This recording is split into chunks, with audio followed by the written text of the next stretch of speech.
I sighed heavily, shifting my weight to my opposite hip. This is hopeless, I muttered under my breath, staring around. If I'd thought that looking for a Christmas gift for Craig would be hard, it had nothing on his birthday. January had already come and gone, leaving behind cold, dreary days. I found myself noticing the frosty grass some mornings now, something I would have most assuredly missed living in Liberty City. I'd come to enjoy the quiet house once Craig had left for work and the boys headed off to school, where I'd sit at the kitchen table and stare out the window into the foggy backyard, sipping my coffee while bundled in a thick, woolly robe. For a few days, we experienced a real snowfall with a few inches of accumulated snow. The twins practically lived outside, even going so far as to ask to sleep in their treehouse. Craig said no, of course, but it had been fun to watch them try to make snowmen and igloos and snow angels.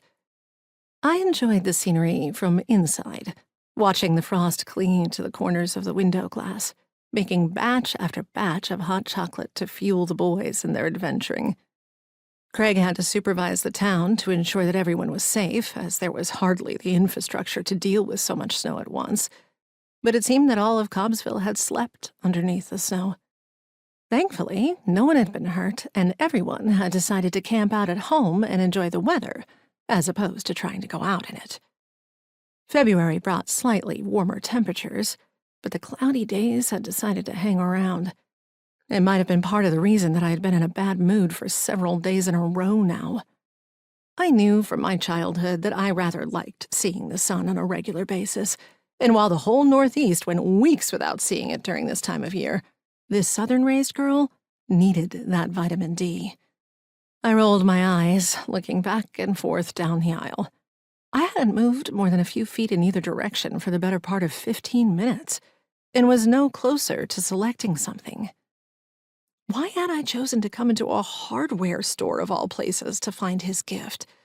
I'd asked myself this question the moment I stepped inside, asked it while I browsed the shelves, asked it several more times while I stood there helplessly looking around. Yet even as I asked the question, the answer came to mind. Craig and the boys were starting to do more projects around the house. Craig mentioned wanting to build some bookshelves for the twins' room, and maybe some shelves for my closet.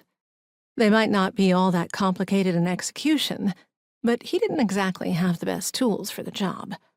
That, and everything he did have, was old.